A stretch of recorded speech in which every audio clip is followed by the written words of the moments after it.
Let's go to exam topics. Oh, that was the practice questions. Let's take the VPN, for example. Review now. So let's say next. So the first one is, which three modes are used by IINS to secure communications? Now this is one very specific question. At this point, either you know the modes or you don't know them pretty much. So in here you have no, let's say, no option to move around in case you don't know the answer, because it's very specific. It's asking what are the modes of the negotiation process. It's that simple. So next I'm going to put the modes, which is main mode or aggressive mode for phase 1, and then it is going to be quick mode for phase 2. Now, of course, also here, I could complain from my point of view that the question is not appropriate, because this is an IINS question, because IINS works differently, and the question is, which three modes are used by IINS to secure communications? But because I don't see any of the IINS let's say, options in the answers, I can safely assume this is an IINS question. So again, the question is not 100% technically correct, but because IINS has two versions, but based on the answers, I'm able to identify about which IINS version they're speaking about. And I'm going to make a short comment in here. Now, of course, you would expect that the questions should be, let's say, not more specific, but technically at least correct. If the wording can be ambiguous, at least technically speaking, they should be correct. Unfortunately, this doesn't happen because how the how this works. Because in the end, it's a money business, right? I mean, this is also one of the reasons why back in the days most of the books were very good, solid, technically speaking books, and nowadays not that much anymore. Because if you want to write a Cisco Press book, they're gonna pay you like 10, maybe 20,000 in there for the book to write it inside out, and that's gonna take you 6 or maybe 9 months of work to make such a book. So who can basically afford? I mean, speaking about the Western countries, who can afford to like work 9 months and get paid 10, 20K in there? It's not worth it. So because of that reason, they end up with people that write questions for the exam, or with people that develop exam content, or with people that develop write books for the certification in there, which are not that knowledgeable. So this could be, from my point of view, that is the case, because I also done some questions, I have also reviewed some questions, and that was the problem. The specific person that was doing the questions was not basically knowledgeable, and from that person point of view, maybe he was not even aware that IINS even exists. So that's why the question was by IINS to secure communications. Okay, let's say next.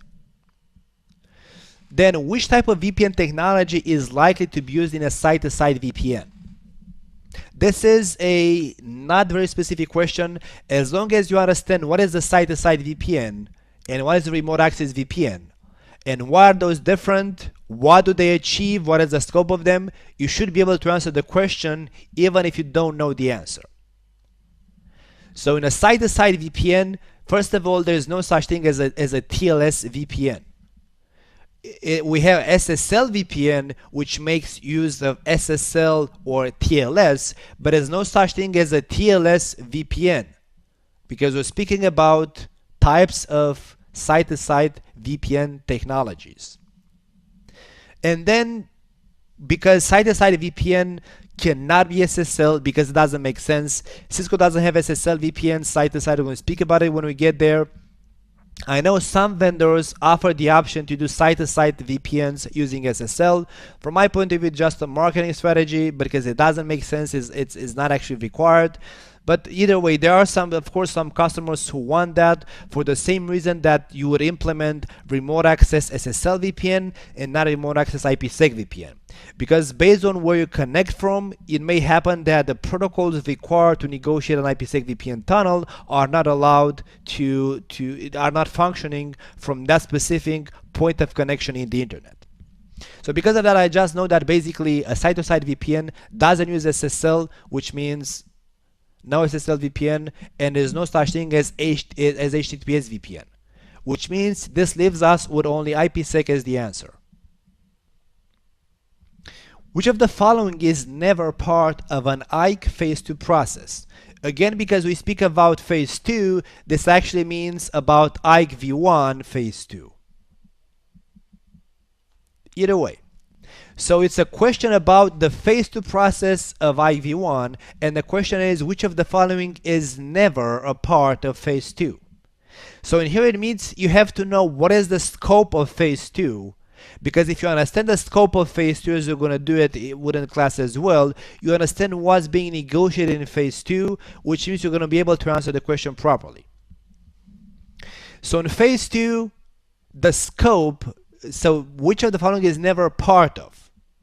Now main mode is a method, which is anyways for phase 1, so it's two reasons why this cannot be the answer. Because first of all, it's a method, it's not part of something, it's a method by itself, and it has to do with phase 1.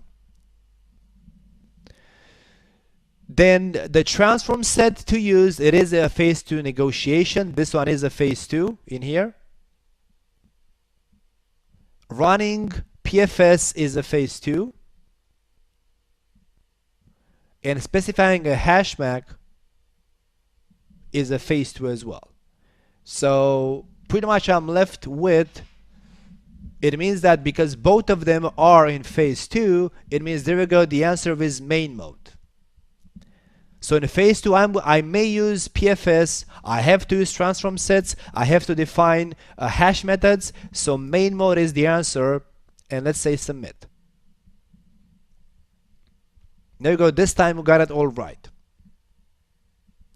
Let's try, what else, secure routing and switching, for example.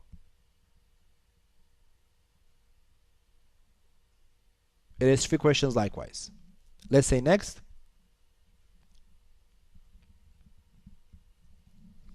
So the question is, which spanning tree protection feature disables ports when a violation occurs? So in here it means that again you have to know what are the available STP protection features and how do they work in order to know which one disables the port when a violation occurs. And that is BPDU guard. For example, there's no such thing as STP source guard. This is an invalid answer. The other 3 ones are STP protection feature, but only BPDU guard disables the port.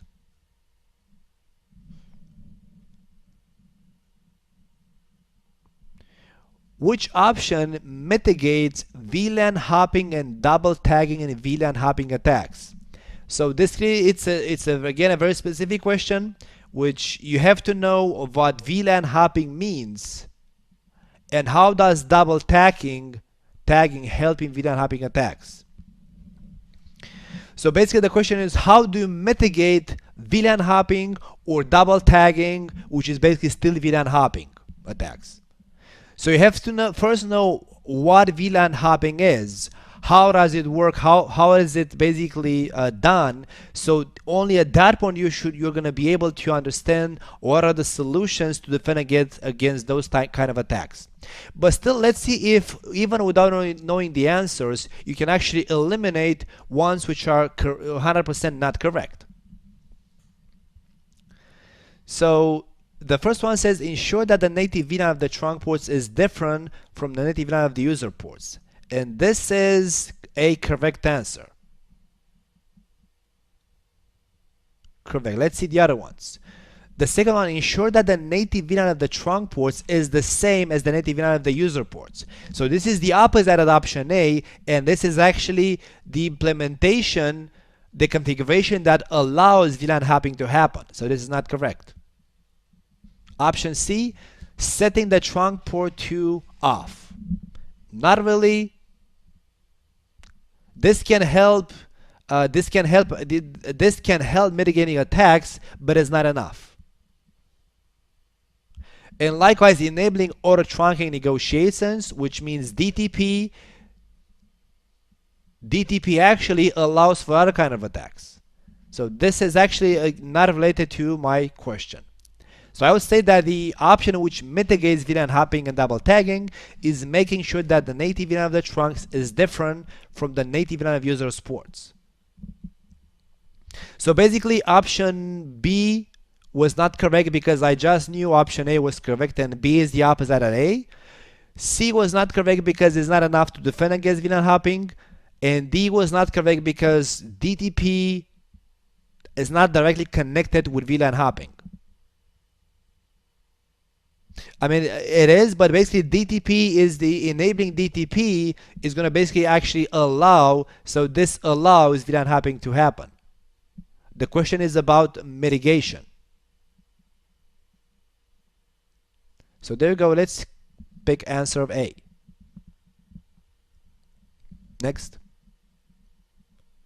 How does port security work? So this is clearly a very specific question. You gotta know what port security does and then be able to provide the answers. But let's see if not knowing how port security works, but knowing other technologies, you may actually exclude all of the answers and end up with a proper one.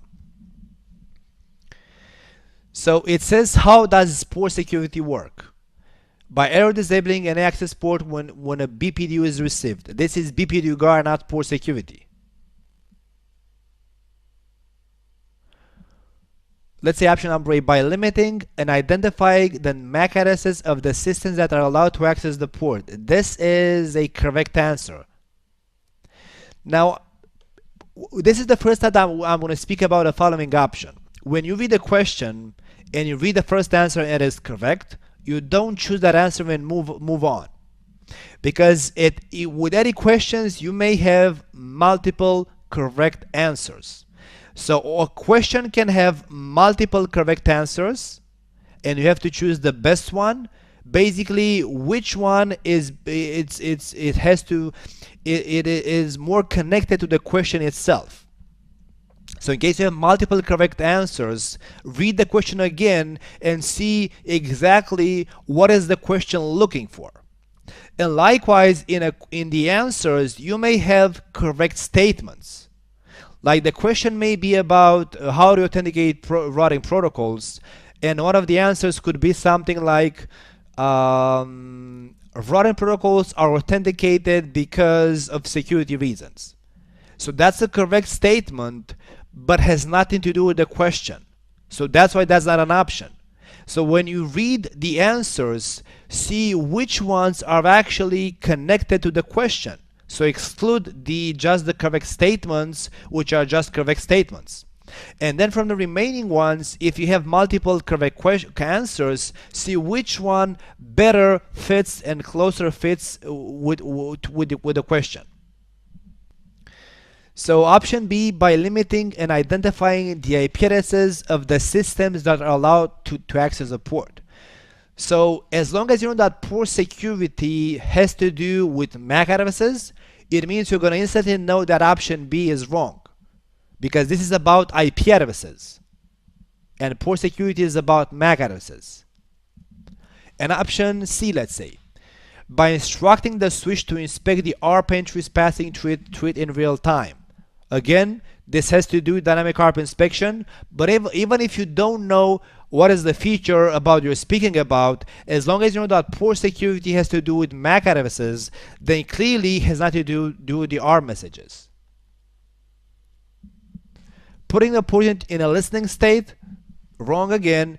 When the port security violation occurs, by default the port goes into error disabling state. So there we go. I have actually excluded all of the others.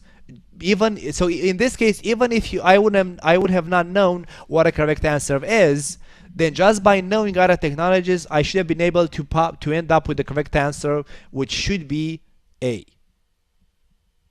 And submit. And there we go. We got it all right.